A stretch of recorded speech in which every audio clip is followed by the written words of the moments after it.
धेरै कुरा बोलेर काम पनि छैन, किनभने यहाँ बोली शब्दले प्रदूषण फैल्यो, शब्दको प्रदूषण।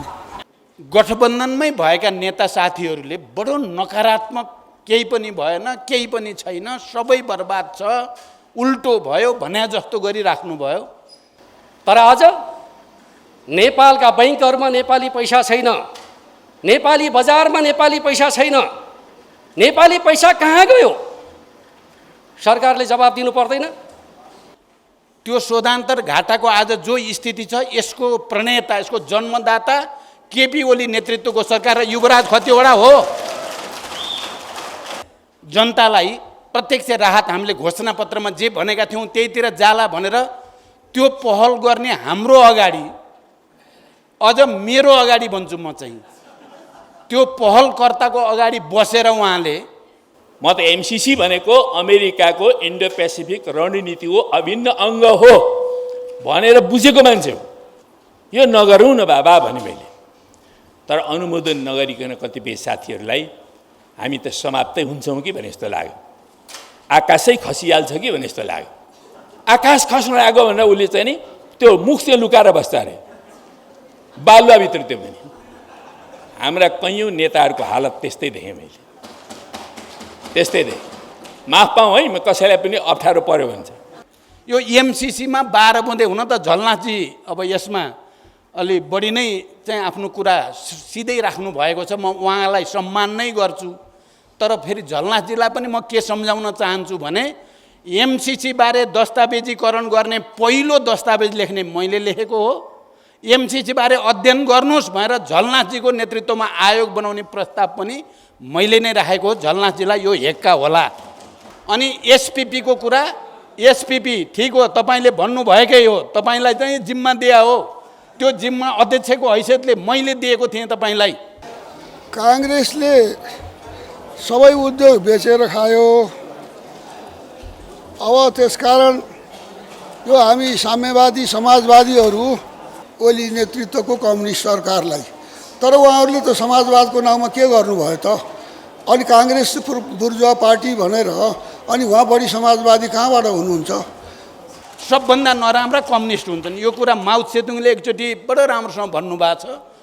अन्डा धेरै फाइदाजनक चिज हो, सड्यो भने त्यो जति गन्दा केही पनि हुँदैन। स्वीकार गरेका छैनौँ भने काङ्ग्रेसको नेतृत्वमा गठबन्धनबाट समाजवादको कुरा मिलेन। कङ्ग्रेस एउटा बाटो हिँड्नेछ, नेपालका वामपन्थी पार्टीहरू अर्को बाटो हिँड्नेछौँ। त्यसपछि हाम्रो कङ्ग्रेससँग प्रतिस्पर्धा हुनेछ। सहकार्य संविधान निर्माणका समयसम्म मात्रै उचित हुन्छ भन्ने निष्कर्ष निकालेका थियौँ। अहिले पनि मलाई त्यो सम्झना छ। हाम्रो आदरणीय नेता झलनाथ खनाल सायद त्यो कुरालाई सम्झना गरिराख्नु भएको छ भन्ने म ठान्छु।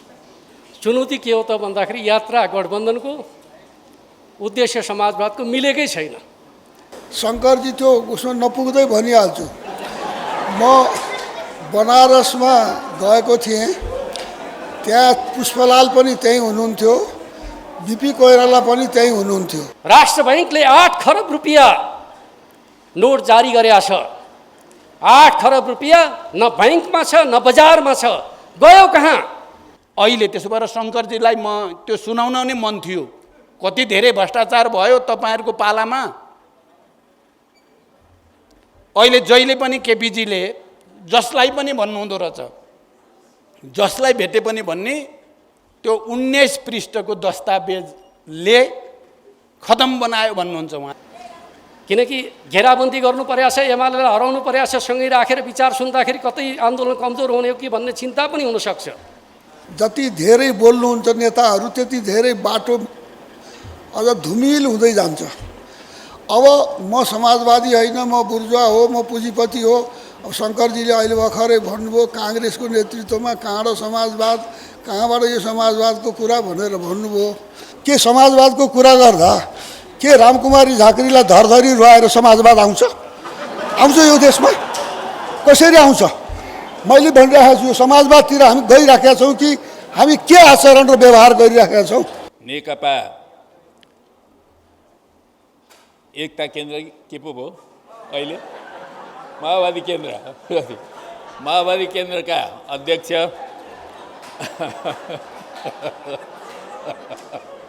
सरी यो 500 वर्षमै त्यो पुँजीवाद बुढो भइसक्यो हेर्नुहोस्, त्यसका दाँत फुक्लिन थालिसके। समाजवाद कुनै सम्भावनाको कुरा होइन, अनिवार्यताको कुरा हो। गुप्तचरलाई पनि आफ्नै मातहतमा ल्याइरहेछ, अनि साराका सारा चिजहरूलाई आफ्नो मातहतमा ल्याएर राख्ने। पुनस्थापित त गऱ्यौँ मित्रहरू, तर चल्न सके, चल्दैन। खड्गप्रसाद शर्मा ओलीजी यसलाई असफल बनाउन लाग्नुभयो, लागेकै। तर स्थानीय तहको निर्वाचन पछि आएपछि उहाँ पनि सिताङ्ग हुनुभयो। अब नेपाली कङ्ग्रेस पनि समाजवादकै यात्रातर्फ लाग्छौँ, हामी वामहरूसँग मिलेरै जान्छौँ भन्नुहुन्छ भने स्वागत छ। हेर्नुहोस्, स्वागत होइन। हामी त अलि यस्तै उस्तै हो, कहिलेकाहीँ प्रजातान्त्रिक समाजवाद भन्छौँ। 12 सालमा बिपीले ल्याइदिनु भयो। अब मै एकजना त छु नि, रामचन्द्र पौडेल।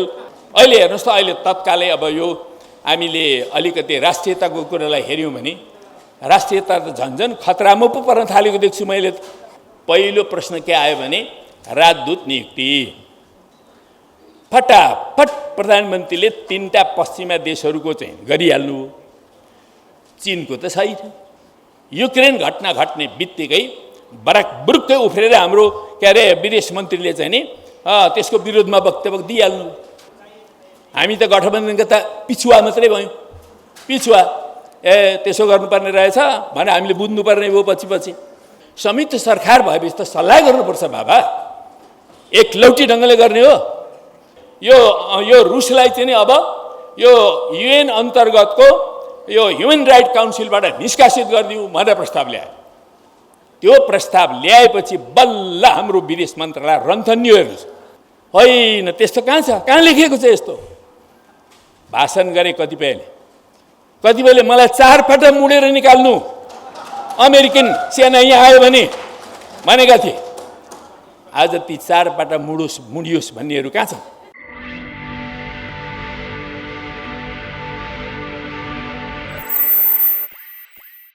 गठबन्धनमै भएका नेता साथीहरूले बडो नकारात्मक, केही पनि भएन, केही पनि छैन, सबै बर्बाद छ, उल्टो भयो भन्या जस्तो गरिराख्नु भयो। म त्यसको अहिले व्याख्या नगरिकन प्रतिवाद गर्न चाहन्छु। त्यो सत्य होइन। नेपाली जनताको लामो सङ्घर्ष र बलिदानपछि ऐतिहासिक महत्त्वका राजनैतिक परिवर्तन मात्रै होइन, त्यो परिवर्तनलाई संवैधानिक ढङ्गले संस्थागत गर्ने प्रक्रिया समेत संविधान सभाबाट भएको कुरालाई कम आँक्नु। 10 वर्षको जनयुद्धमा हजारौँको त्याग र बलिदानबाट आएको यो परिवर्तनको महत्त्व, सङ्घीयता, गणतन्त्र, धर्मनिरपेक्षता, समावेशी, समानुपातिकताको मान्यतालाई कम गरी आँक्नु बिल्कुल इतिहासप्रति र यो परिवर्तनको स्वामित्वप्रति अन्याय हुन्छ भन्ने मलाई लाग्छ। त्यस्तो होइन। केही नै भएन, राजनीतिक पार्टीहरूले केही नै गरेनन् भन्ने कुरा सत्य होइन।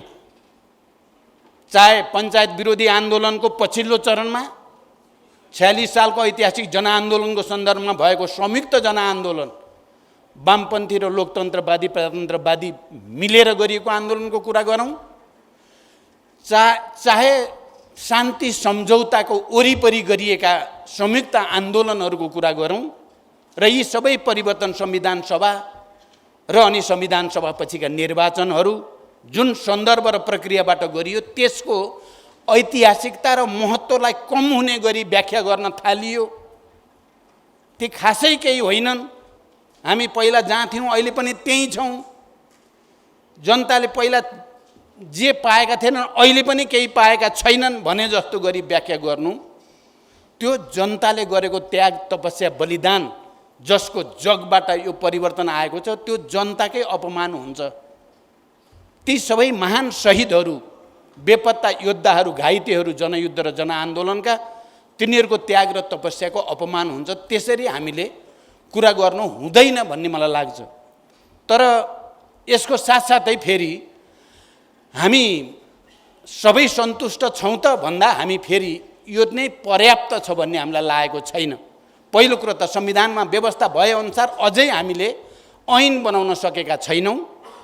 सङ्घीय निजामती ऐन, शिक्षा सम्बन्धी ऐन, सङ्घीय शिक्षा ऐन, अन्य तमाम ऐनहरू जसले यो परिवर्तनलाई जनताको घर दैलोमा पुर्याउने र जनताले अनुभूत गर्ने गरी विकास र समृद्धि ल्याउने पर्ने हो। त्यसमा कहीँ न कहीँ हामी राजनैतिक नेतृत्वहरूको बिचमा समान सोच बन्न सकिरहेको छैन।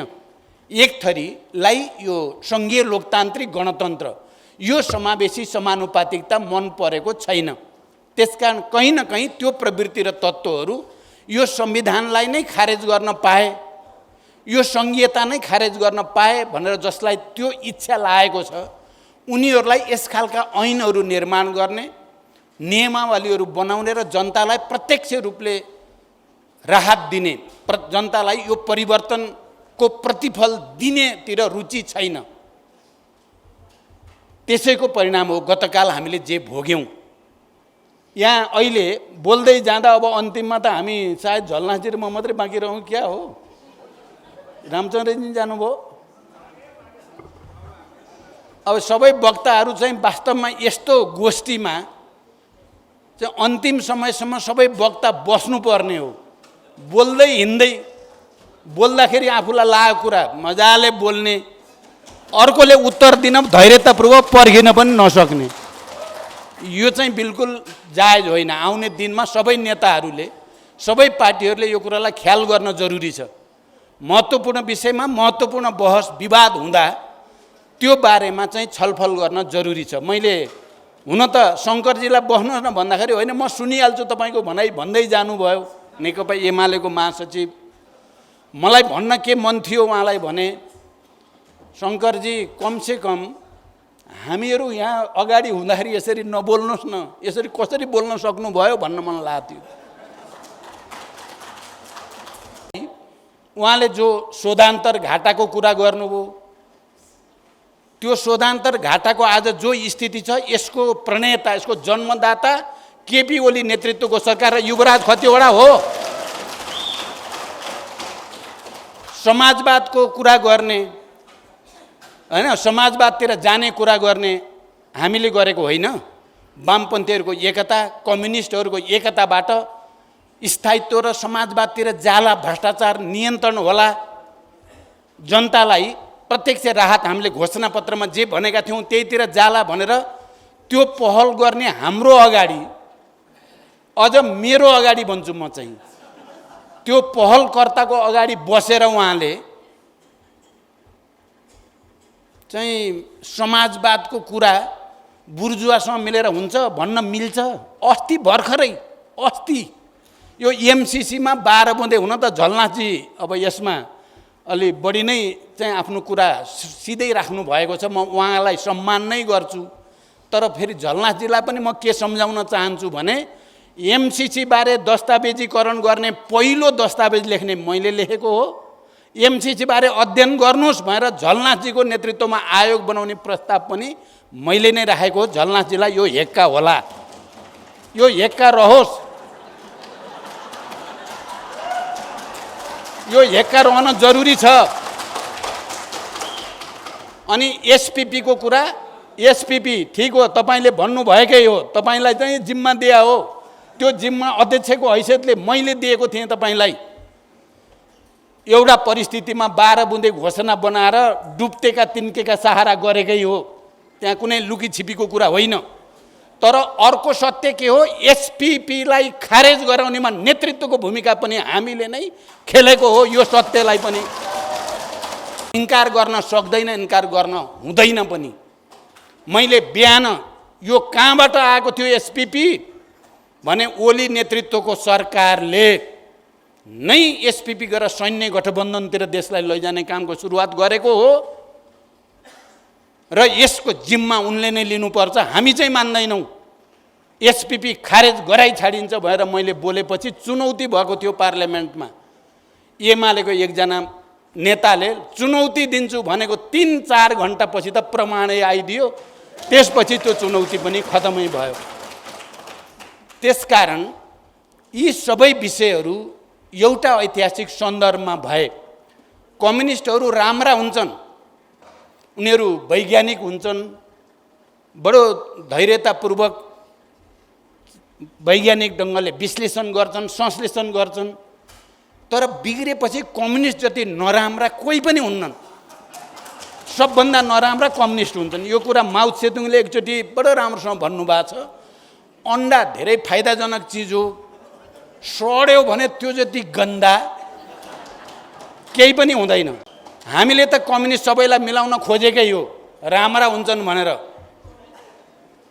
कुरा बोल्नु, कम्युनिस्टहरू बिग्रेपछि चेउसेसको हुन्छन् भन्ने पनि देखिया छ इतिहासमा। कम्युनिस्टहरू बिग्रेपछि गोर्बाचोभ र येल्सिन हुन्छन् र पुरै क्रान्तिलाई बर्बाद पार्छन् भन्ने पनि हामीले देखेकै हो।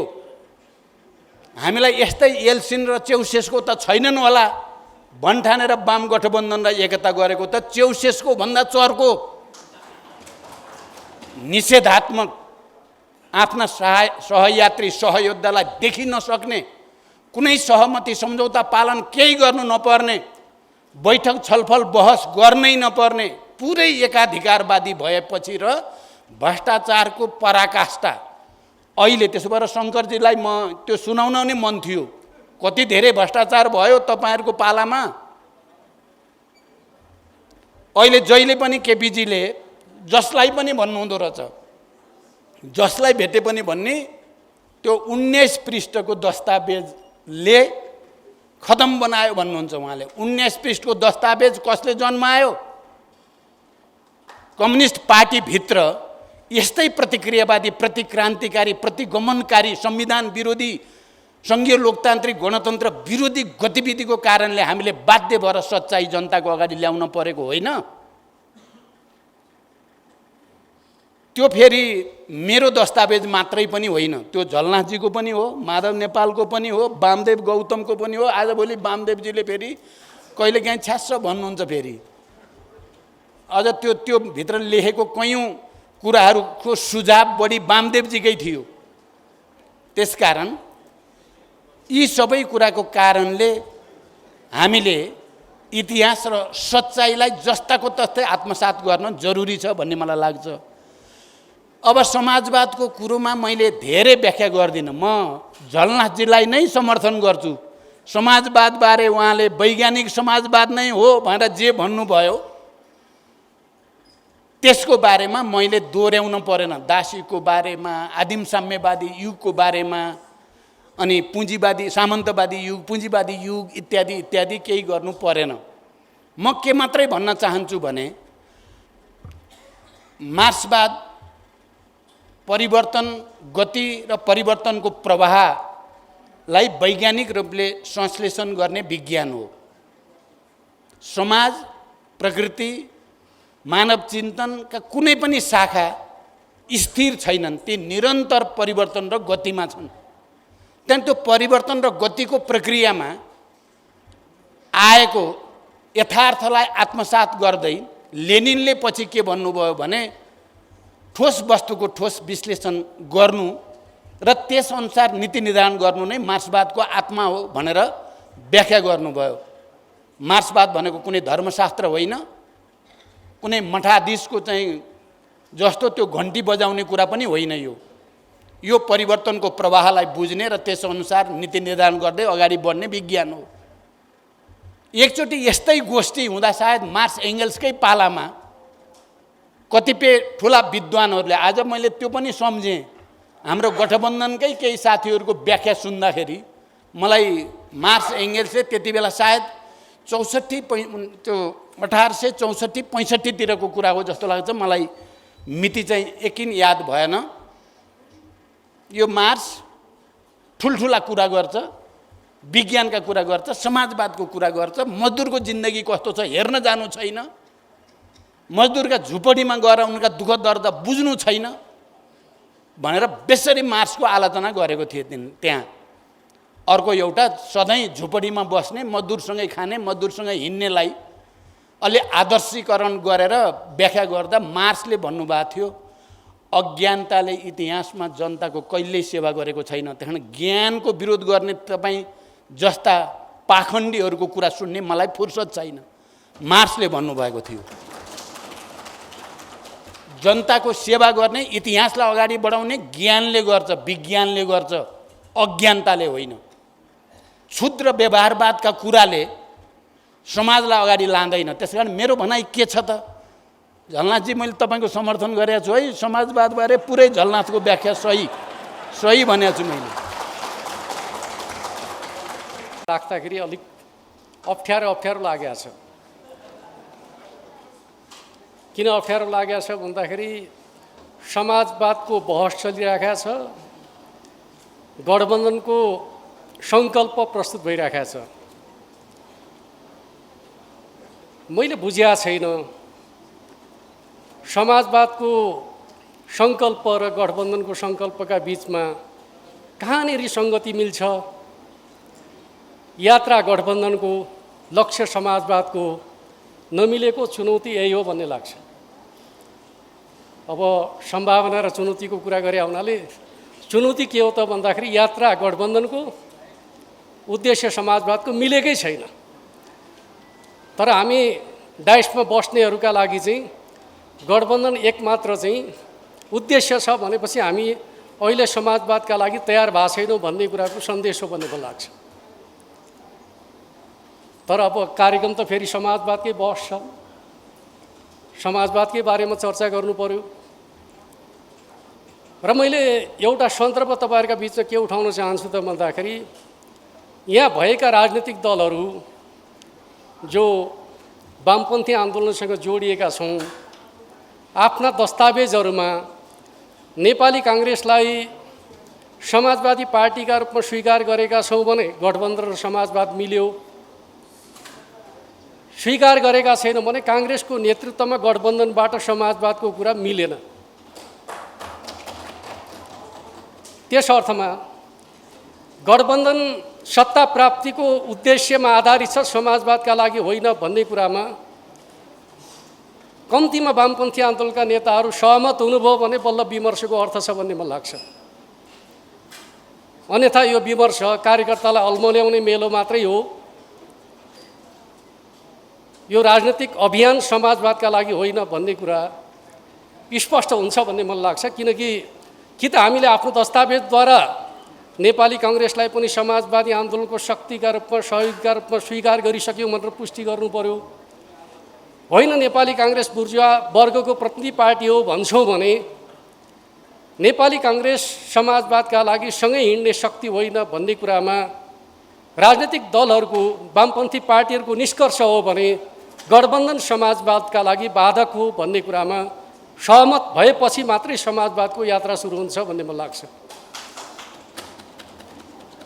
अर्कोतर्फ नेपालको राजनीतिमा हामी नेपाली काङ्ग्रेससँग लामो समय सहकारी गरेका छौँ।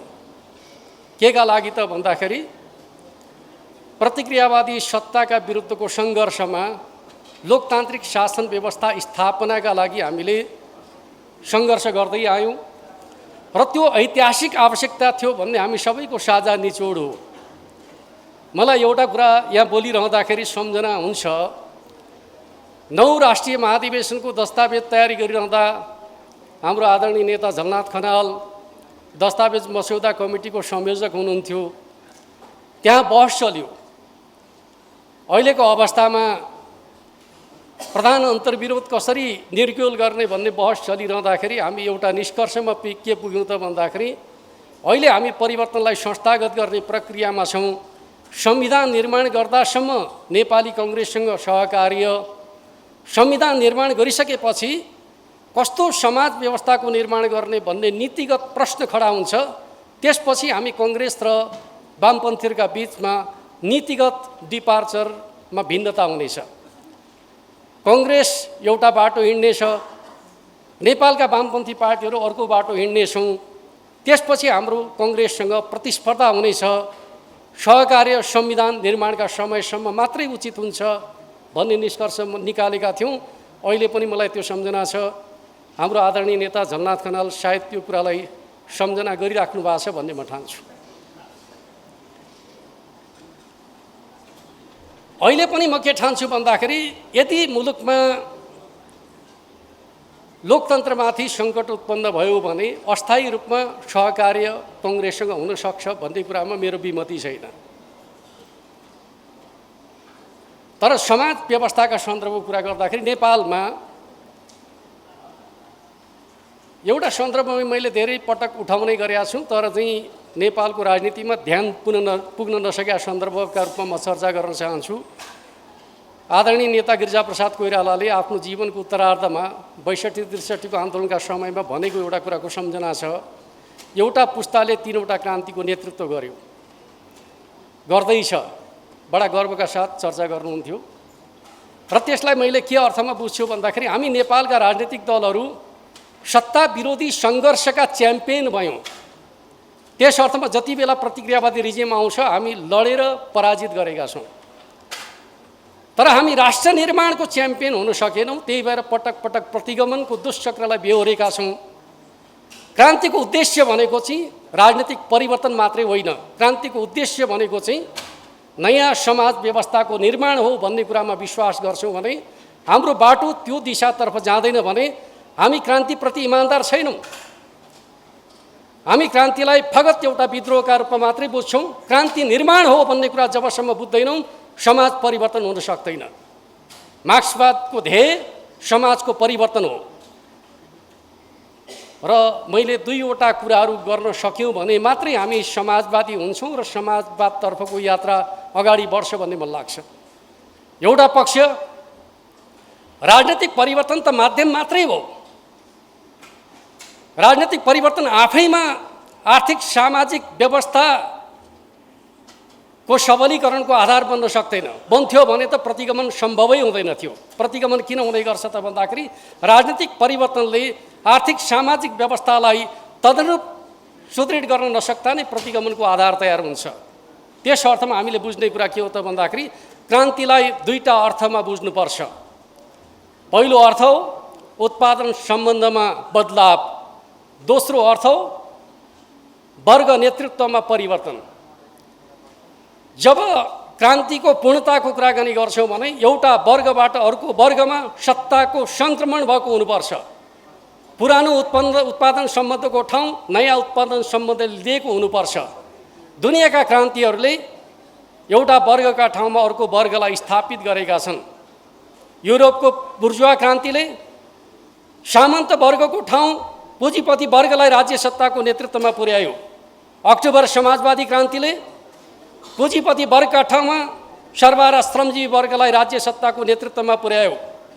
नयाँ जनवादी क्रान्ति पुँजीवाद साम्राज्यवादका रूपमा विकसित भएपछि तेस्रो कम्युनिस्ट इन्टरनेसनलले भन्यो अब अविकसित मुलुकहरूमा राष्ट्रिय पुँजी निर्माणको दायित्व पुँजीपति वर्गले एक्लै पुरा गर्न सक्दैन। त्यस अर्थमा मजदुर किसानको एकतामा राष्ट्रिय क्रान्तिको आवश्यकता पर्छ। त्यसलाई नयाँ जनवादी क्रान्ति भन्नुपर्छ भन्ने मान्यताका आधारमा अर्को क्रान्ति सम्पन्न भयो जसले कम्युनिस्ट पार्टीको नेतृत्वलाई स्थापित गर्यो। नेपालमा हामीले 62-63 जुन प्रकारको क्रान्ति सम्पन्न गर्यौँ त्यसले सामन्ती वर्गको नेतृत्वमा रहेको राज संस्थालाई त बदल्यौँ, तर नेपालको राज्य सत्तामा कुन वर्गको नेतृत्व भन्ने प्रश्न हल भएको छैन। त्यो प्रश्नको निरूपण भनेको चुनावबाट मात्रै हुने गर्छ। यदि त्यो चुनावमा नेपाली काङ्ग्रेसले चुनावको नेतृत्व गर्छ र विजय हासिल गर्छ भने यो समाज बुर्जुवा समाजतिर जान्छ, पुँजीवादतर्फ जान्छ। यो सच्चाइलाई हामीले बिर्सनु हुँदैन। यही ठाउँमा कम्युनिस्ट क्रान्तिकारीहरूले चुनावको नेतृत्व गर्छन्, चुनावमा सफलता हासिल गर्छन् र राज्यको नेतृत्व गर्छन् भने यही समाज समाजवादतर्फ जान्छ। नेपाली क्रान्तिको पूर्णता चुनावको बाटोबाट निर्धारित हुन्छ। तर आज हामी चुनावको कार्यनीतिका प्रश्नमा जब गलत बाटो हिँडिरहेका छौँ भने समाजवादको बहसको खास अर्थ हुँदैन। सबभन्दा पहिले त हामीले आफ्नो बाटोलाई सच्याउन सक्नुपर्छ, तब मात्रै समाजवादतर्फको हाम्रो तागत शक्ति सही मानेमा प्रयोग हुन्छ भन्ने कुरालाई बुझ्नु जरुरी छ भन्ने कुरा म तपाईँहरूका बिचमा राख्न चाहन्छु। अर्को सन्दर्भ स्वाभाविक रूपमा नेपालमा समाजवादको निर्माण स्वाभाविक रूपमा आर्थिक सामाजिक आधारको जगमा तयार हुन्छ, त्यसमा कुनै सन्देह छैन। हुन त हाम्रो उपेन्द्र यादवजीले भन्नुभयो समाजका विभेदहरू हल नभइकन समाजवादतर्फ जान सकिँदैन। त्यो आंशिक पक्ष हो। समाजमा सबै प्रकारका असमानता र विभेदको अन्त्य पनि समाजवाद निर्माणको आधार हो। तर त्योभन्दा महत्त्वपूर्ण आधार भनेको चाहिँ आर्थिक सबलीकरण हो। अर्थतन्त्र पुरानै ठाउँमा राखेर सामाजिक विभेदलाई अन्त्य गर्ने बित्तिकै समाजवाद निर्माण हुन सक्दैन। समाजवाद निर्माणको आधार भनेको अर्थतन्त्र हो। मार्क्सवादी भाषामा भन्ने भने यो सच्चाइलाई बुझ्न सकेन भने हामी समाजवादतर्फ अगाडि बढ्न सक्दैनौँ भन्ने कुरालाई पनि बुझ्नु जरुरी छ भन्ने कुरा म तपाईँहरूका बिचमा राख्न चाहन्छु। हो, अब हामीले समाजवादतर्फको आर्थिक सामाजिक आधारलाई सबल बनाउने कुराका सन्दर्भमा के काम गर्नुपर्छ भन्ने कुराका सन्दर्भको चर्चा गर्दाखेरि 5वटा आधारभूत कामहरू गर्न सकियो भने हामी समाजवादतर्फ सङ्क्रमण गर्न सक्छौँ। पहिलो कुरा त हाम्रो शिक्षा व्यवस्थाभित्र रहेको जुन प्रकारको असमानता छ, विभेद छ, त्यसलाई अन्त्य गरिकन सबैका लागि समान शिक्षामा पहुँचको सुनिश्चितता गर्ने कुरा। एउटा जनशक्ति राष्ट्र निर्माणका लागि त्यति बेला मात्रै सक्षम हुन सक्छ जसले सही प्रकारको शिक्षा दीक्षा र ज्ञानद्वारा उसले आफूलाई लयस गर्न सक्छ। हामी समाजवादका लागि अगाडि बढ्छौँ भन्नेहरूले शिक्षा व्यवस्थामा सुधार गर्ने कुरालाई केन्द्रीय प्रश्न बनाउन सक्नुपर्छ र त्यसका आधारमा अगाडि बढ्न सक्दाखेरि जनशक्ति विकासको एउटा महत्त्वपूर्ण आधारका रूपमा समाजवादका लागि तयार हुन्छ। किनकि उत्पादक शक्तिको विकास बिना समाजवादको निर्माण हुन सक्दैन। उत्पादक शक्तिको विकासका लागि शिक्षा महत्त्वपूर्ण आधार हो। हरेक नागरिकका लागि समान शिक्षाको पहुँच एउटा महत्त्वपूर्ण शर्त हो भन्ने कुरा बुझ्नु जरुरी छ। दोस्रो पक्ष भनेको स्वस्थ र सबल नागरिकहरू राष्ट्र निर्माणका आधार हुन्। यदि नागरिकका बिचमा हामीले उनीहरूको स्वास्थ्य अवस्थालाई सबल र सुदृढ गर्न सक्दैनौँ भने राष्ट्र निर्माणको आधार कमजोर हुन्छ। आर्थिक र सामाजिक रूपमा राष्ट्रलाई बलियो बनाउने हो भने हामीले गर्ने काम के हो त भन्दाखेरि नागरिकहरूको शारीरिक क्षमतालाई सबल र सुदृढ बनाउने कुरा हो। त्यसका लागि स्वाभाविक रूपमा पोषणको सुनिश्चिततादेखि खाद्य सम्प्रभुताको सुनिश्चिततादेखि आधारभूत स्वास्थ्यको उपचारको सुनिश्चिततादेखि शारीरिक सुगठनका प्रबन्धहरूको सुनिश्चिततादेखि नागरिकलाई स्वस्थ बनाउने कुरा राष्ट्र निर्माणको आधार हो र स्वस्थ नागरिकहरूले नै बलियो अर्थतन्त्र निर्माण गर्न सक्छन्। बलियो अर्थतन्त्रको जगमा मात्रै समाजवादको निर्माण हुन सक्छ भन्ने कुराको सच्चाइलाई नेपालका राजनीतिक दलहरूले बुझ्नु जरुरी छ भन्ने कुरा म तपाईँहरूको बिचमा राख्न चाहन्छु। तेस्रो पक्ष, आजको दुनियाँमा श्रमले मात्रै उत्पादकत्व वृद्धि हुँदैन। एउटा जमाना थियो उत्पादनको मुख्य साधनका रूपमा मानव श्रमलाई मानिन्थ्यो। मार्क्सवादको अध्ययन गर्दाखेरि हामीले यही पक्षलाई प्रधान पक्षका रूपमा पढ्दै आएका छौँ। तर आजको मानव श्रम स्वाभाविक रूपमा यन्त्र उपकरणद्वारा जोडिएको मानव श्रम हो। जुन मान्छेले यन्त्र उपकरणको प्रयोग गर्न सक्छ त्यसले ज्यादा भूमिका खेल्न सक्छ उत्पादन प्रक्रियामा भन्ने मान्यतामा विश्वास गर्ने हो भने हाम्रो समग्र जनशक्तिलाई आधुनिक विज्ञान र प्रविधिले लैस गर्न सक्नु, यन्त्र उपकरणद्वारा उनीहरूका कामहरूलाई सहजीकरण गर्नु, सरलीकरण गर्नु र उत्पादकत्व वृद्धिमा यन्त्र र उपकरणको प्रयोग गर्न सक्ने सामर्थ्य निर्माण गर्नु समृद्ध राष्ट्र निर्माणको आधार हो भन्ने कुरालाई बुझ्नु जरुरी छ। जब हामी यो काम गर्छौँ हाम्रो यात्रा समाजवादतर्फ हुन्छ। यो काम हामीले गर्न सक्दैनौँ, समाजवाद निर्माणको प्रक्रिया सदैव बहसको विषय बन्छ, आदर्शको विषय बन्छ, तर त्यसको प्राप्ति कठिन हुन्छ भन्ने कुरालाई बुझ्नु जरुरी छ। र चौथो विषय, एउटा मुलुकमा समाजवाद निर्माण गर्ने प्रश्न त्यसको आर्थिक जगमा मात्रै हासिल हुन्छ भन्ने कुरालाई विश्वास गर्ने हो भने त्यसको महत्त्वपूर्ण आधार भनेको के हो त भन्दाखेरि पुँजी निर्माणको सामर्थ्य निर्माण गर्ने कुरा। आज हाम्रो देशको अर्थतन्त्र जुन प्रकारको पराधीन अर्थतन्त्र छ, पराधीन अर्थतन्त्रको जगमा समाजवादको निर्माण हुन सक्दैन। स्वाधीन अर्थतन्त्र निर्माण गर्नका लागि स्वाभाविक रूपमा हाम्रो अर्थतन्त्रको सामर्थ्यलाई बढाउनु जरुरी छ। त्यसका लागि आम जनतामा बचत गर्ने सामर्थ्य र बचत गर्ने संस्कृति निर्माण गर्नका लागि जनताका बिचमा अर्थतन्त्रलाई पुर्याउनु जरुरी छ। वास्तवमा अर्थतन्त्र निर्माणका दुईटा बाटाहरू छन्। पहिलो बाटो पुँजीवादीहरूले प्रयोग गरेकै बाटोको सन्दर्भको चर्चा गर्दैछु मैले। पहिलो बाटो भनेको ब्रिटिस मोडेलको पुँजीवाद विकासको बाटो, जसले ठुला ठुला पुँजीपतिहरूलाई संरक्षण गरिकन उसका माध्यमबाट उपनिवेशवाद कायम गर्ने नीति अख्तियार गर्यो। अर्कोतिर स्क्यान्डिनेभियन मुलुकहरूले अवलम्बन गरेको पुँजीवाद निर्माणको बाटो, जसले आम जनताको सहभागितामा अर्थतन्त्रलाई उठाउने र सामाजिक न्यायलाई सुनिश्चित गर्ने बाटो अवलम्बन गरे। हामीले हाम्रो मुलुकमा राष्ट्रिय पुँजीको विकासका सन्दर्भमा कुन बाटो अख्तियार गर्छौँ? ब्रिटिस मोडेलको पुँजीवादको बाटो अख्तियार गर्छौँ कि स्क्यान्डिनेभियन मोडेलको पुँजीवादको को बाटोबाट हामीले राष्ट्रिय अर्थतन्त्र विकासतर्फ प्रेरणा लिन्छौँ भन्ने कुरा नेपालका राजनीतिक दलहरूले निरूपण गर्नु जरुरी छ र यसले स्वाभाविक रूपमा हामीले जनताको उद्यमशीलता, जनताको व्यावसायिक सामर्थ्य र त्यसमा उनीहरूको सहभागितालाई जति वृद्धि गर्न सकिन्छ त्यति नै हामीले चाहिँ समाजवादका अनुकूल आधारहरू तयार गर्न सक्छौँ भन्ने कुरालाई बुझ्नु जरुरी छ भन्ने कुरा म तपाईँहरूका बिचमा राख्न चाहन्छु। अन्तिम कुरा, श्रम शक्तिको विकासको कुराकानी गर्दाखेरि, उत्पादक शक्तिको विकास गर्ने कुरा गर्दाखेरि नेपालको कम्युनिस्ट आन्दोलनभित्र एक प्रकारको चाहिँ गलत एउटा प्रस्तावना भएको देखिन्छ। त्यो भनेको के हो त भन्दाखेरि कम्युनिस्ट आन्दोलनले चाहिँ सर्वहाराकरण गर्ने भन्ने नाममा कम्युनिस्ट आन्दोलनको ध्येय भनेको सर्वहारा जन्माउने हो भन्ने प्रकारको मान्यताका आधारमा व्याख्या विवेचना हुने गरेको छ।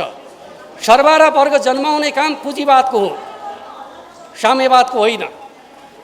कम्युनिस्ट आन्दोलनले सर्वहारा वर्ग जन्माउँदैन, सर्वहारा वर्ग जन्माउँछ पुँजीवादले। कम्युनिस्ट आन्दोलनले सर्वहारा वर्गलाई मुक्त गर्छ। सर्वहारा वर्गलाई मुक्त गर्ने काम कम्युनिस्ट आन्दोलनको काम हो भन्ने मान्यतामा विश्वास गर्ने हो भने हामीले एउटा आधार तयार गर्न सक्नुपर्छ। त्यो आधार भनेको के हो त भन्दाखेरि एकपटकको श्रमजीवी सधैँका लागि श्रमजीवी बनाउने पुँजीवादको जुन प्रकारको नियन्त्रणकारी व्यवस्था छ त्यो व्यवस्थालाई बदल्नका लागि आजको श्रमिक वर्ग भोलिको उद्यमी हुन्छ भन्ने मान्यताका आधारमा उसले आर्जन गरेको सिपका आधारमा, उसले आर्जन गरेको व्यवस्थापकीय सिपका आधारमा श्रमजीवी वर्गलाई उद्यमी वर्गका रूपमा बदल्ने खालको विकल्प दिन सक्नुपर्छ। त्यसका लागि स्वाभाविक रूपमा आजको हाम्रो समाजमा भन्दै पनि जसका पुर्खाहरू धनी थिए तिनीले उद्योग धन्दा कल कारखाना र व्यवसाय गर्ने जुन परम्पराबाट हाम्रो समाज गुज्रेको छ यो चरित्रलाई बदलेर जोसँग व्यावसायिक स्किल छ तर पुँजी छैन उसले उद्यमशीलतामा काम गर्न सक्ने आधार राज्यका तर्फबाट बनाउन सकियो भने मात्रै हाम्रो समाज त्यो दिशातर्फ जान सक्छ भन्ने मलाई लाग्छ। यो सबै काम गर्नका लागि अहिले जुन प्रकारको गठबन्धनको राजनीतिको हालत के हुँदो रहेछ भन्ने कुराको दृष्टान्त म तपाईँहरूलाई संक्षेपमा चर्चा गर्न चाहन्छु। पहिलो हालत त म धेरै टाढाको कुरा गर्दिनँ किनकि नेकपा एमाले र चाहिँ अहिलेको गठबन्धनका बिचमा धेरै विमति छ। किन एमाले प्रति तपाईँहरूको एक प्रकारको घृणाको राजनीति छ। नारायण काजीजीले बोलाउनु भयो, धन्यवाद। किनकि घेराबन्दी गर्नु परेको छ, एमालेलाई हराउनु परेको छ, सँगै राखेर विचार सुन्दाखेरि कतै आन्दोलन कमजोर हुने हो कि भन्ने चिन्ता पनि हुनसक्छ। किनकि राजनीति त्यो दिशातर्फ गइरहेको छ। तर पनि म तपाईँहरूलाई के भन्न चाहन्छु त भन्दाखेरि यो 9 महिनाको बिचको अन्तरलाई मात्रै तपाईँहरू अध्ययन गरिकन चाहिँ गठबन्धन सही बाटोमा छ कि छैन विवेचना गर्नुहोस्। पहिलो कुरा, नेकपा एमाले सरकारमा रहँदासम्म शोधनान्तर स्थिति बचतमा थियो। आज शोधनान्तर स्थिति 3 खरब घाटामा गएको छ 9 महिनाको अवधिमा। यसको उत्तर तपाईँहरूले खोज्नुपर्छ। नेकपा एमाले सरकारमा भएका बखत यो मुलुकमा विदेशी मुद्राको सञ्चिति 11 महिनाको वस्तु र सेवा आयात गर्न सक्ने सामर्थ्यको थियो। 9 महिना गठबन्धनको सरकार चलाएपछि त्यो सामर्थ्य घटेर 6 महिना वस्तु र सेवा आयात गर्न सक्ने अवस्थामा झरेको छ। बाटो सही छ कि छैन तपाईँहरू छुट्याउनुहोस्। तेस्रो कुरा, कोभिड-19 को लकडाउनका समयमा भन्दा कम पुँजीगत खर्च भएको छ। अहिले पुँजीगत खर्च बिना देश बन्दैन भन्ने कुराको सामान्य मार्क्सवादी ज्ञान हामी सबैलाई छ। 5-5वटा दलहरू मिलेर सरकार चलाउँदाखेरि लकडाउनका समयको जति पनि पुँजीगत खर्च किन गर्न सकेनौँ, के समस्या रह्यो, यस कुराको उत्तर गठबन्धनमा रहने दलहरूले खोज्नु जरुरी छ। देश बनाउने हो भने समस्याभित्र पस्नुपर्छ। को सत्तामा पुग्ने भन्ने प्रश्नले देश बन्दैन भन्ने कुरालाई बुझ्नु जरुरी छ भन्ने कुरा म तपाईँहरूका बिचमा राख्न चाहन्छु। सत्तादेखि सत्तासम्मको गोलचक्करबाट समाजवादको निर्माण हुन सक्दैन, राष्ट्रको समृद्धि हुन सक्दैन भन्ने कुराको सच्चाइलाई हामीले बुझ्नु जरुरी छ भन्ने कुरा म तपाईँहरूका बिचमा राख्न चाहन्छु। अर्को एउटा प्रसङ्ग, रोचक प्रसङ्ग म तपाईँहरूका बिचमा राख्न चाहन्छु। यसको उत्तर कसले दिने हो मलाई थाहा छैन। धेरै आयात गरियो, स्वाभाविक रूपमा चाहिँ डलर खर्च भयो। कतिपयले भन्ने गर्नुहुन्छ क्रिप्टो करेन्सीका कारणले गर्दाखेरि नेपालमा सङ्कट भयो। क्रिप्टो करेन्सी पनि डलरकै रूपमा जान्छ। डलरको कारोबार नेपालका बैंकहरूले मात्रै गर्छन्, नागरिकले गर्न पाउँदैन। र डलरको कारोबार जति हुन्छ त्यति नेपाली रुपियाँ पैसा बैंकमा जम्मा हुनु पर्थ्यो। तर आज नेपालका बैंकहरूमा नेपाली पैसा छैन, नेपाली बजारमा नेपाली पैसा छैन। नेपाली पैसा कहाँ गयो? सरकारले जवाब दिनु पर्दैन? राष्ट्र बैंकले 8 खरब रुपियाँ नोट जारी गरेका छ। 8 खरब रुपियाँ न बैंकमा छ न बजारमा छ, गयो कहाँ? यदि हामीले राष्ट्र निर्माणका सन्दर्भमा यी प्रश्नहरूको उत्तर खोज्दैनौँ भने देश बन्छ कसरी? र म तपाईँहरूलाई भन्न चाहन्छु, आज बैंकहरूले ठुला ठुला परियोजनामा गरेको लगानीको किस्ता दिइराखेका छैनन्। परियोजनाहरू सबै ठप्प छन्। देश बन्छ यसरी। अर्कोतिर म तपाईँहरूलाई सुनाउन चाहन्छु, नयाँ नयाँ व्यवसाय खोल्न चाहने उद्यमीहरू बैंकमा जान्छन्, ऋण पाउँदैनन्। प्रचण्डजीले भनिराख्नु भएको छ, यो कति बेर बोल्नुहुन्छ, कति मिनट लिनुहुन्छ, अघि नैदेखि छटपटी छ उहाँ। मैले 10 मिनट 15 मिनटभन्दा बढी म जान्न भनेर आश्वस्त गराएको छु। सायद म त्योभन्दा बढी जान्न होला, जान पनि चाहन्न। धेरै कुरा बोलेर काम पनि छैन, किनभने यहाँ बोली शब्दले प्रदूषण फैल्यो, शब्दको प्रदूषण।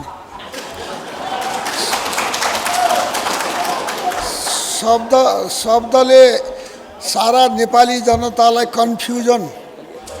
कन्फ्युज बनाएको छ। नेपाली जनता धेरै ठुलो इल्युजनमा, धेरै ठुलो भ्रममा, अन्योलमा पुगेका छन्। बाटो प्रष्ट भएकै छैन। जति धेरै बोल्नुहुन्छ नेताहरू, त्यति धेरै बाटो अझ धुमिल हुँदै जान्छ। त्यति बाटो छैन, यति नै छैन, अझ कन्फ्युज हुँदै जान्छ। अब अहिले भर्खरै चाहिँ नि हाम्रो शङ्करजीले बोल्नुभयो, म त्यतापट्टि अलिक धेरै ध्यान दिउँ कि अथवा नारायणजीले राख्नुभएको छ समाजवादको सम्भावना र चाहिँ चुनौतीहरू भनेर। सम्भावना र चुनौतीतिर म जाउँ कि? अब म एउटा कुरो सुरुमै भनिहाल्छु, शङ्करजी त्यो उसमा नपुग्दै भनिहाल्छु। म बनारसमा गएको थिएँ, त्यहाँ पुष्पलाल पनि त्यहीँ हुनुहुन्थ्यो, बिपी कोइराला पनि त्यहीँ हुनुहुन्थ्यो। संयुक्त जनआन्दोलनको कुरा चलिरहेको थियो। काङ्ग्रेस कम्युनिस्ट मिलेर आन्दोलन गर्नुपर्छ भन्ने एकातिर भनाइ भएको थियो, अर्कोतिर बिपीले मान्नुभएको छैन भन्ने कुरा पनि थियो। मैले पुष्पलालजीलाई पनि भेटेको थिएँ, उहाँले मलाई चाहिँ नि केही कुराहरू बताउनु पनि हुन्थ्यो। काठमाडौँमा जाँदा फलानुलाई भेट्नु, उसलाई भेट्दा माइल दाइले भनेको भनेर भन्नु भनेर उहाँले साङ्केतिक भाषा पनि भन्नुहुन्थ्यो। अब त्यसै बेलामा मैले बिपीलाई भेटेँ र सोधेँ, बिपी यो संयुक्त जनआन्दोलन गरेपछि काङ्ग्रेस कम्युनिस्ट मिलेर आन्दोलन गरेपछि पञ्चायत त ढलिहाल्छ, यो मिलाउनेतिर किन नजानु भएको तपाईँ भने मैले। उहाँले मलाई के भन्नुभयो भने, मैले पुष्पलालजीलाई भनेको छु, पुष्पलालजी संयुक्त आन्दोलन गर्ने, त्यसको लागि तपाईँको र हाम्रो एउटा संयुक्त आन्दोलनको घोषणापत्र चाहियो।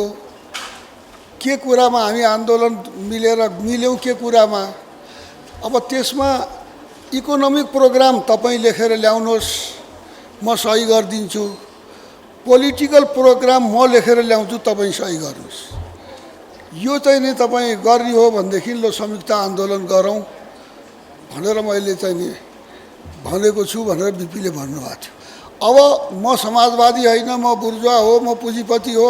अब शङ्करजीले अहिले भर्खरै भन्नुभयो काङ्ग्रेसको नेतृत्वमा कहाँबाट समाजवाद, कहाँबाट यो समाजवादको कुरा भनेर भन्नुभयो। मलाई पनि उहाँसँग छलफल गर्न त मन थियो। समाजवाद उहाँले के बुझ्नुभएको छ, मैले के बुझेको छु भनेर। तर एउटा कुरो पक्का के हो भनेदेखि यो संविधान, अहिले जो संविधान बनेको छ, यो संविधानलाई यदि हामीले पूर्ण कार्यान्वयन गर्न सक्यौँ भनेदेखि हामीले समाजवादको जग बसाल्न सक्छौँ। यो समाजमा सबभन्दा मुख्य कुरा त्यहाँनिर छ। सबभन्दा मुख्य कुरा यो संविधानले जो अधिकार दियो आज महिलालाई, दलितलाई, जनजातिलाई, अल्पसङ्ख्यक, मुसलमान, थारू, सम्पूर्ण दुर्गमवासी र गाउँवासी जनतालाई जो अधिकार दिएको छ यो संविधानले, यो संविधानलाई कार्यान्वयन गर्न सकौँ, समाजवादको जग त्यहीबाट बस्छ। यो संविधानलाई नै भत्काउन हामी लाग्छौँ भने समाजवादको जग त्यहीबाट भत्किन्छ। त्यसकारण उहाँले समाजवादको जग भत्काउन खोज्नु भएको थियो। त्यो समाजवादको जग बचाउनको लागि यो गठबन्धन भएको हो। यो समाजवादको जग भत्काउने जुन दुस्साहसिकता यहाँ भयो त्यसलाई बचाउनको लागि यो गठबन्धनको आवश्यकता परेको हो। यो संविधानलाई, यो परिवर्तनलाई बचाउनको लागि यो गठबन्धनको आवश्यकता परेको हो। सरल कुरा हामीसँग छ, बाङ्गाटिङ्गा कुरा म केही पनि जान्दिनँ। हामीले वास्तवमा भन्ने हो भनेदेखि यो संविधानलाई हामी एकपल्ट पढेर हेरौँ र यसलाई कसरी कार्यान्वयनमा ल्याउने त्यतापट्टि हामीहरू जान पर्यो। अब समाजवादको कुरा, कम्युनिस्टको सरकार भएको पनि त हामीले भोग्यौँ नि त। कम्युनिस्ट पार्टीको एकता भएर सरकार बन्यो। त्यो सरकार बन्यो, मेरो मनमा प्रश्न उठिराखेको थियो, यो पुँजीपति पार्टीले सबै उद्योग, काङ्ग्रेसले सबै उद्योग बेचेर खायो। अब त्यसकारण यो हामी साम्यवादी समाजवादीहरू, हामी राज्यको उत्पादन प्रणालीमा राज्यको स्वामित्व, राज्यको नियन्त्रण, हामी उत्पादन, उद्योग धन्दा, मैले सोचेँ उहाँहरू आएपछि उद्योग धन्दा पनि सरकारले चलाउँछ, उद्योगहरू खोल्छ। अनि यो समाजवादी एउटा उद्योग, समाजवादी इकोनोमी, समाजवादी समाज कस्तो हुन्छ भन्ने कुरा हेर्न पाइन्छ भनेर मैले प्रतीक्षा गरेको थिएँ। तर कम्युनिस्ट पार्टीको एकछत्र सरकार बनेको बेलामा मैले हेर्दै गएँ, मैले कुनै नयाँ उद्योग खोलेको र सरकारले उद्योग चलाएको त मैले त अनुभूत गर्न पाइनँ। यो अन्यायलाई उहाँले कमसेकम मेटाइदिएको भए धन्यवाद दिने थिएँ यो ओली नेतृत्वको कम्युनिस्ट सरकारलाई। तर उहाँहरूले त समाजवादको नाउँमा के गर्नुभयो त? अनि काङ्ग्रेस बुर्जुवा पार्टी भनेर अनि उहाँ बढी समाजवादी कहाँबाट हुनुहुन्छ? त्यसकारण मेरो उहाँसँग यति नै भन्नु छ र म त यति नै भन्छु कि यो संविधानले समाजवादको जग बसाल्न चाहेको छ। यो संविधान कार्यान्वयन गर्ने सवाल र यो संविधानलाई फाल्ने सवालको बिचको द्वन्द्व हो आज। र यो मुलुकमा स्थायित्व कायम राखेर यो मुलुकको विकास गर्ने कि यो मुलुकमा चाहिँ यो सबै अस्थिरतातिर देशलाई लगेर यो मुलुकको विकासलाई चाहिँ अलपत्र पार्ने लडाइँ यसैमा छ आज। मैले अस्ति भने हाम्रो पाँच दलको बिचमा यहाँ लडाइँ काङ्ग्रेस र कम्युनिस्टको बिचमा होइन, लडाइँ स्थायित्व देशमा कायम गर्ने र अस्थिरतातिर देशलाई लानेको बिचको लडाइँ हो। यो मूल कुरा बुझौँ हामी। मूल हाम्रो चाहिँ के हो टार्गेट अहिलेको, के हो हाम्रो दायित्व राष्ट्रप्रति र जनताप्रति, गरिब जनताप्रति, त्यो कुरालाई हामीले विचार गरेर हामीले चाहिँ काम गर्नुपर्छ। त्यसकारण चाहिँ यो गठबन्धन पनि त्यही मान्यताको आधारमा बनेको छ। 4 दिन चाहिँ काम गर्न पाएको छैन, फेरि त्यसलाई हटाउनु पर्ने, फेरि पालै पालो पुर्याउनु पर्ने, त्यो नि पार्टी सिस्टम हो। सबैको पालो पुर्याउनु पर्ने मन्त्री बन्नलाई त्यो कहाँ त्यस्तो हुन्छ? जस्तो हुँदैन नि, सबैको पालो पुग्ने कुरा। र म त एउटा प्रश्न भन्न चाहन्छु आज, के समाजवादको कुरा गर्दा के रामकुमारी झाँक्रीलाई धरधरी रुवाएर समाजवाद आउँछ? आउँछ यो देशमा? कसरी आउँछ? मैले भनिरहेको छु, यो समाजवादतिर हामी गइराखेका छौँ कि हामी के आचरण र व्यवहार गरिराखेका छौँ? त्यसो भएको हुनाले हाम्रो चरित्र र आचरण र व्यवहारमा समाजवाद आउँछ कि आउँदैन त्यो कुरा महत्त्वपूर्ण कुरा छ। हामी नारा समाजवादका शब्द चाहिँ फलाक्ने, तर काम चाहिँ हामी चाहिँ घोर प्रतिक्रियावादी सामन्तवादी कामहरू, हामी सामन्तवादको पालाका कामहरू गर्ने, यो चाहिँ नि चल्दैन। त्यसकारण चाहिँ हामी पुरै बदलिनुपर्छ। हाम्रो चाहिँ संस्कार बदलिनुपर्छ, नेताहरू बदलिनुपर्छ, कार्यकर्ताहरू बदलिनुपर्छ र हाम्रो नयाँ ओरिएन्टेसन, नयाँ ट्रेनिङको आवश्यकता छ। नेकपा एकता केन्द्र के पो भयो अहिले? माओवादी केन्द्र, माओवादी केन्द्रका अध्यक्ष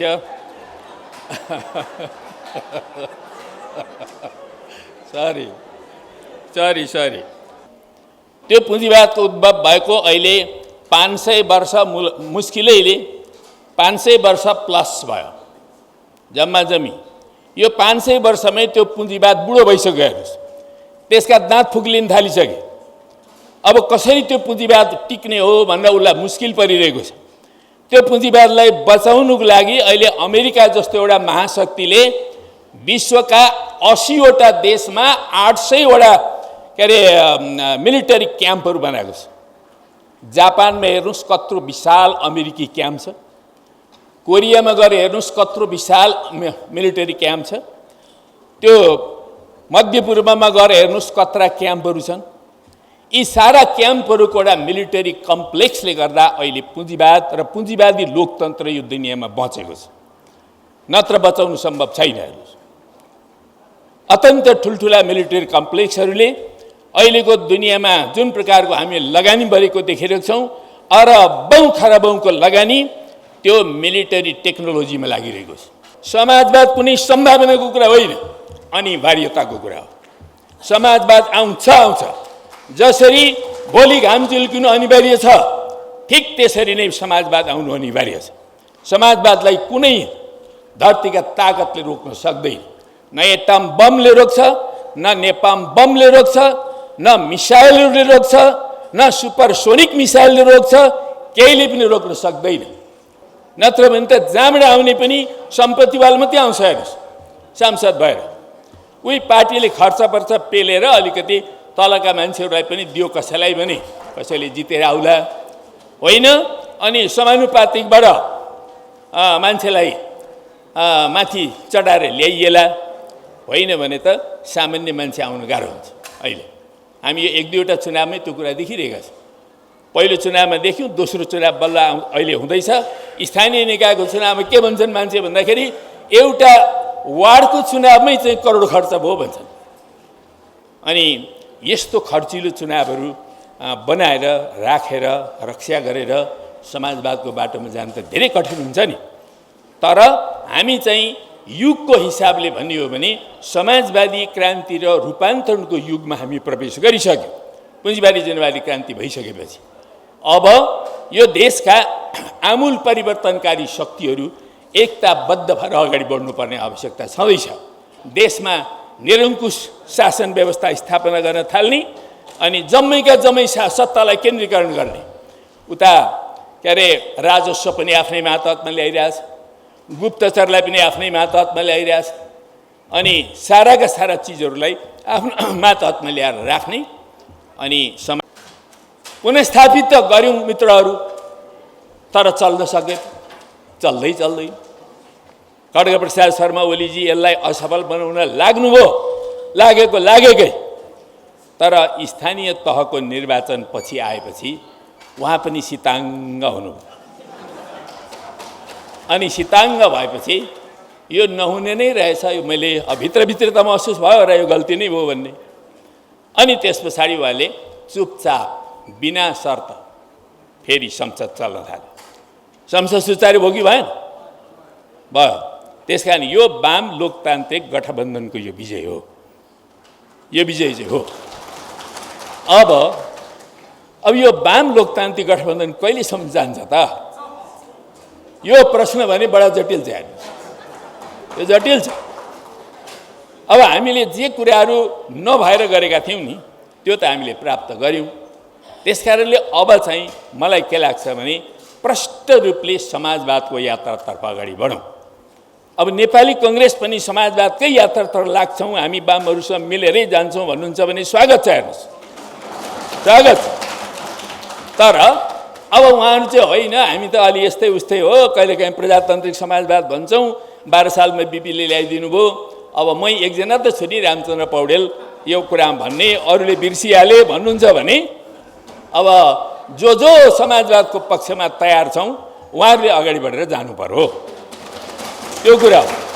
अहिले हेर्नुहोस् त, अहिले तत्कालै अब यो हामीले अलिकति राष्ट्रियताको कुरालाई हेऱ्यौँ भने राष्ट्रियता त झन्झन खतरामा पो पर्न थालेको देख्छु मैले त। हेर्नुहोस् हामी गठबन्धन बनाएपछि झन् बलियो बनाउँछौँ कि भन्ने लागेको थियो।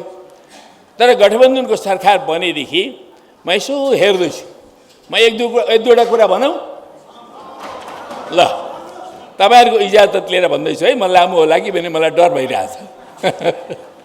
म एक दुईवटा कुरा के भन्न चाहन्छु भने जस्तो गठबन्धनको सरकार बन्यो, मलाई के लागेको थियो भने अब अलिक यो राष्ट्रियताको कुरा पनि अलिक सुदृढ हुन्छ होला कि भन्ने लागेको थियो।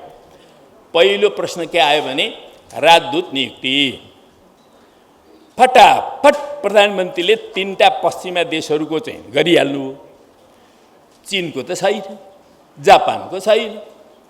हेर्नुहोस्, हाम्रो जस्तो देश जो 2टा ठुल्ठुला देश र शक्तिहरू, अझ भन्ने हो भने 21औं शताब्दीका पावर हाउसहरूको बिचमा हामी छौँ। हेर्नुहोस्, हेर्दै जाउँ तपाईँ, हामी अहिले मै पनि भेट्छु कि भन्ने मलाई लागेको छ। तपाईँहरूले त पक्का भेट्नुहुन्छ नै। अब यो उत्तरतिरको छिमेकी संसारको पहिलो शक्ति हुन्छ, कसैले रोक्न सक्दैन। अनि दक्षिणतिरको छिमेकी संसारको दोस्रो शक्ति हुन्छ। हेर्नुहोस्, पहिलो र दोस्रो शक्तिको बिचमा हामी छौँ।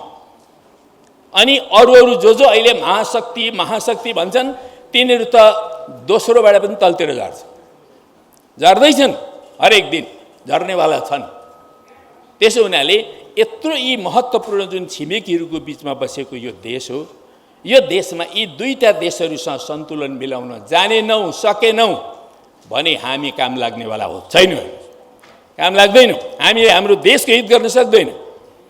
त्यस कारण यसमा सन्तुलन कायम गर्न सक्नुपर्छ। हाम्रो परराष्ट्र नीतिको प्राथमिकता र थालनी त्यहाँबाट हुन्छ। हेर्नुहोस्, त्यो गर्न सकेनौँ भने हामी अरूसँग जतिसुकै राम्रा सम्बन्ध राखौँ न, त्यसले हामीलाई केही पे गर्नेवाला छैन। तर यी 2टा देशहरूसँगको सम्बन्ध सन्तुलित हुनुपर्छ। एक। दोस्रो, युक्रेन घटना घट्यो। युक्रेन घटना घट्ने बित्तिकै बुरुक्कै उफ्रेर हाम्रो विदेश मन्त्रीले चाहिँ नि त्यसको विरोधमा वक्तव्य दिइहाल्नु, बुरुक गरेर। गठबन्धनतिर कुनै छलफल पनि छैन, केही पनि छैन। हामी त गठबन्धनका त पिछुवा मात्रै भयौँ। पिछुवा, त्यसो गर्नुपर्ने रहेछ भने हामीले बुझ्नुपर्ने भयो। पछि थाहा पत्तै छैन। अनि त्यति बेला बोल्नु पर्थ्यो कि पर्दैन थियो, बोल्दा कसरी बोल्नु पर्थ्यो, वक्तव्य दिँदा कसरी दिनु पर्थ्यो। संयुक्त सरकार भएपछि त सल्लाह गर्नुपर्छ बाबा, एकलौटी ढङ्गले गर्ने हो। त्यसमाथि पनि देशलाई असन्तुलनतर्फ लाने ढङ्गले गर्ने हो, गरियो। अब ल एउटा वक्तव्य त दिइयो। अनि अर्को, अमेरिकाले एउटा चाहिँ रुसका विरुद्ध निन्दा प्रस्ताव ल्यायो संयुक्त राष्ट्रसङ्घमा। त्यहाँ पनि भोट हाल्न पुग्यो। हेर्नुहोस्, नेपाल दनादन। तर चाहिँ युक्रेन घटना किन घटेको, कसरी घटेको, त्यसको कुनै विश्लेषण छैन। हेर्नुहोस्, गठबन्धनभित्र पनि केही छलफल छैन। मैले एकचोटिको एउटा बैठकमा उठाएँ, तर एकदम ठिक छ, हामीले दिएको त्यो वक्तव्य आदि इत्यादि समर्थन गरेको ठिक छ भन्यो काङ्ग्रेसले, बस त्यति। यो अर्को असन्तुलन। तेस्रो असन्तुलन, अनि त्यसको केही दिन पछाडि अमेरिकाले अर्को प्रस्ताव मुभ गर्यो। के मुभ गर्यो संयुक्त राष्ट्रसङ्घमा भन्दाखेरि यो रुसलाई चाहिँ अब यो UN अन्तर्गतको यो ह्युमन राइट काउन्सिलबाट निष्कासित गरिदिउँ भनेर प्रस्ताव ल्यायो। त्यो प्रस्ताव ल्याएपछि बल्ल हाम्रो विदेश मन्त्रालय रन्थनियो। हेर्नुहोस्, के गर्ने भन्ने कुरा बुझ्नै सकेन। त्यसपछि रन्थनियो र अनि त्यस पछाडि तटस्थ हुन पुग्यो। हिजो समर्थन गर्ने, अहिले फेरि तटस्थ हुनु, असन्तुलनको अर्को अध्याय। अनि त्यस पछाडि हुँदाहुँदै यो बिचमा अब त्यो MCC त पास भइ नै हाल्यो। म त MCC भनेको अमेरिकाको इन्डो पेसिफिक रणनीति हो, अभिन्न अङ्ग हो भनेर बुझेको मान्छे हो। यो मेरो भनाइ होइन, अमेरिकी मन्त्रीहरूको भनाइ। अमेरिकाको अहिले पनि डिफेन्स मिनिस्ट्रीको वेबसाइटमा हेर्नुहोस् तपाईँहरूले आफै क्लिक गरेर तुरुन्त देखाइदिन्छ। ऊ आफै भन्छ यो इन्डो पेसिफिकको स्ट्राटेजीको अङ्ग हो। यो नगरौँ न बाबा भने मैले, तर अनुमोदन नगरिकन कतिपय साथीहरूलाई हामी त समाप्तै हुन्छौँ कि भने जस्तो लाग्यो। आकाशै खसिहाल्छ कि भने जस्तो लाग्यो। कुनै आकाश खस्नेवाला थिएन। तर अब थरथर भएपछि त के गर्ने, थरथर भयो। त्यो एउटा सुतुरमुर्ग हुन्छ नि, आकाश खस्न आएको भनेर उसले चाहिँ नि त्यो मुख चाहिँ लुकाएर बस्छ अरे बालुवाभित्र। त्यो पनि हाम्रा कैयौँ नेताहरूको हालत त्यस्तै देखेँ मैले, त्यस्तै देखेँ। माफ पाऊँ है, म कसैलाई पनि अप्ठ्यारो पर्यो भन्छ। मैले आफ्नो कुरा भन्ने मान्छे हो, म भनिरहेको छु। माफ यो अर्को कुरा, त्यसले हामीलाई अप्ठ्यारो। त्यही बेलामा यो एसपिपी आइसकेको थियो, त्यही बेलामा त्यो एमसिसीकै अङ्गको रूपमा त्यति बेलाका 14वटा डकुमेन्टहरू मध्ये एउटा यो एसपिपी थियो। मैले खड्गप्रसाद शर्मा ओलीलाई 3 पटक मागेँ त्यो एसपिसी डकुमेन्ट देऊ न भनेर, दिएन। त्यति बेलाको परराष्ट्र मन्त्री प्रदीप गेवालीलाई 3 पटक होइन, कति पटक बैठक बस्यौँ, त्यति पटकै हामीले माग्यौँ। त्यो कार्यदलको बैठक भएन, त्यो पनि ल्याउनु, यो कार्यदलमा छलफल गरौँ भने ल्याएन, दिएनन्। तर गल्ती गरिसकेको कुरो त देखा पर्दो रहेछ। अहिले पछिल्लो अवधिमा आएर त्यसको ड्राफ्टै बाहिर आयो, ड्राफ्टै बाहिर आयो। एसपिसीले त्यति बेलै मान्छेले भने होइन यो एमसिसी पास गर्यो भने त अमेरिकी सेनाहरू यहाँ चाहिँ हाम्रा पहाडमा नाच्छन् अरे भन्ने भन्थे नि त्यति बेला। होइन, त्यस्तो कहाँ छ, कहाँ लेखेको छ यस्तो? भाषण गरे कतिपयले मलाई 4 पटक मुडेर निकाल्नु अमेरिकन सेना यहाँ आयो भने भनेका थिए। आज ती 4 पटक मुडियोस् भन्नेहरू कहाँ छ? त्यो डकुमेन्टले देखाएन। मैले संसदमा सोध्न बाँकी नै छ मित्रहरू। अनि त्यस पछाडि एसपिपी आयो। तर धन्न म हाम्रा नेताहरूलाई धन्यवाद दिन चाहन्छु, एसपिपी रोक्यो। नेपालका पहाडहरूमा अमेरिकी सेना परेड खेल्नबाट रोक्यो। यो अलिकति भए पनि हाम्रो देशको राष्ट्रियता जोगियो। त्यो मिलिटरी साझेदारीवाला प्याक्टमा हामीले सन्धि गरेको सहमति गरेको भए त्यो हाम्रो परराष्ट्र नीतिका विपरीत हुने थियो, त्यो असंलग्नताका विपरीत हुने थियो, त्यो एक चीन नीतिका विपरीत हुने थियो र त्यो नेपालको भूमि कुनै विदेशीहरूका विरुद्ध प्रयोग गर्न दिन्नौँ भन्ने हाम्रो नीतिका पनि विपरीत हुने थियो।